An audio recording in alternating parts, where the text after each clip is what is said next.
Telugu Desam party అధికారంలోకి వచ్చిన తర్వాత ఈ 6 నెలల కాలంలో ఈ నియోజకవర్గానికి వాళ్ళు ఏం చేశారు అని అడిగితే ఇలా వైఎస్ఆర్ కాంగ్రెస్ పార్టీకి స్ట్రాంగ్ గా ఉన్న లీడర్లు, పేద ప్రజల కోసం పనిచేసే లీడర్ల ఇంటి ముందు గుమ్మాలు కొట్టడం, వాళ్ళ పొలాలకి అడ్డంగా గోడలు కట్టడం, అలాగే వాళ్ళ మీద తప్పుడు కేసులు పెట్టి పోలీసులతో వాళ్ళని బెదిరించడం, ఇలాంటి నీతిమాలిన చర్యలు చేస్తున్నారే తప్ప వాళ్ళు ఇచ్చిన సూపర్ 6 గాని లేదా మిగతా వాగ్దానాలు గాని ఏవీ నెరవేర్చకుండా ఏ విధంగా ప్రజల్ని మోసం చేశారో ప్రజలందరికీ ఇప్పుడే అర్థం అయిపోయింది.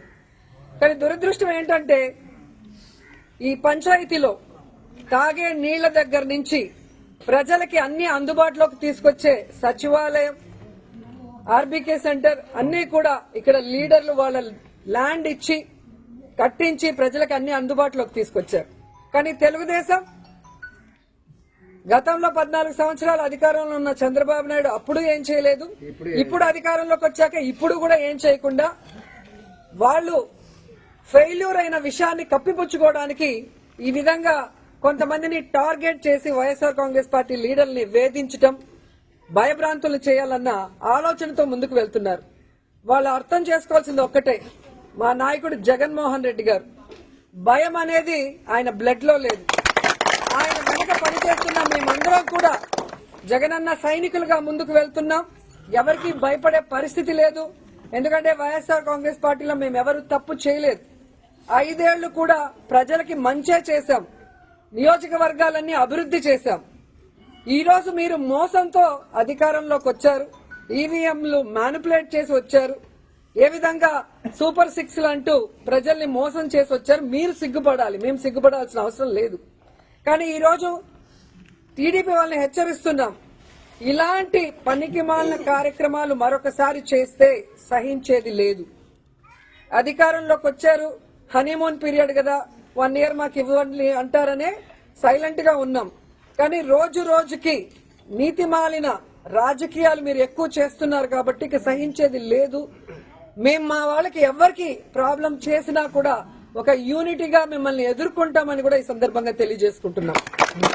ఎందుకంటే గ్రామాల్లో తెలుగుదేశం పార్టీ నాయకులకి ప్రజల్లో గౌరవం లేదు, అభిమానం లేదు కాబట్టే ఈరోజు సీఎల్ని, ఎంఆర్ఓల్ని, ఎంపీడీఓల్ని బెదిరించుకొని వాళ్ళని పంపించి ఇలాంటి నీతిమాలిన చర్యలు చేస్తున్నారు. అసలు ఎంత సిగ్గుచేటంటే మున్సిపాలిటీల్లో రోడ్ల మీదకి వచ్చేస్తుంటే వాటిని ఎవరు కొట్టరు.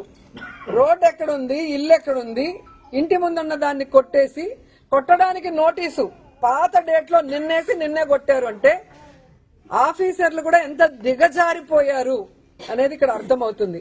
సో ఆఫీసర్లను కూడా హెచ్చరిస్తున్నా, ఇదే విధంగా గనక మీరు తెలుగుదేశం పార్టీ చెప్పింది ప్రెషర్ అని చెప్పి పనికి మాలిన పనులు చేస్తే మీ మీద హరాస్మెంట్ కేసులు, ప్రైవేట్ కేసులు వేస్తాము. ప్రతి ఒక్కటి మా దగ్గర మీ మాట్లాడింది, మీరు ఇక్కడికి వచ్చి మీరు బిహేవ్ చేసింది, మీరు ఆ నోటీస్ అతికిచ్చిన డేట్, టైం అన్ని కూడా మా దగ్గర ఉన్నాయి. సో ఈ ఊర్లో ఎవరికి ఏం ఇబ్బంది లేకుండా ఒక్క లీలారాం గణపతి శెట్టి ఇంటినే ఎందుకు కొట్టారో కోర్టులో మీరు చెప్పాల్సిన బాధ్యత ఉంది. అలాగే ఏ ఊర్లో అయితే మీరు ఇలాంటి రూల్స్ కి విరుద్ధంగా చేస్తున్నారో వాటి అన్నిటికీ కూడా సమాధానం చెప్పే విధంగా మిమ్మల్ని కోర్టులో నిలబెడతామని కూడా ఎంఆర్ఓకి, ఎంపీడీఓకి, పోలీసు వ్యవస్థకి కూడా హెచ్చరిస్తున్నాం. సో ఎవరు భయపడాల్సిన అవసరం లేదు. వైఎస్ఆర్ కాంగ్రెస్ పార్టీ లీడర్స్ కి, కార్యకర్తలకి జగనన్న, మన జిల్లా అధ్యక్షుడు కరుణాకర్ రెడ్డి గారు, నియోజకవర్గం నుంచి నేను ఎప్పుడూ అందుబాటులో ఉంటాం. మీకోసం ఫైట్ చేయడానికి, ఎవరితో అయినా ఫైట్ చేయడానికి, ఎంత దూరం ఫైట్ చేయడానికన్నా కూడా మేము రెడీగా ఉన్నాం. మిమ్మల్ని కాపాడుకోవడానికి మేము ఎప్పుడు మీ వెన్నంటి ఉంటామని కూడా తెలియజేసుకుంటున్నాం. జై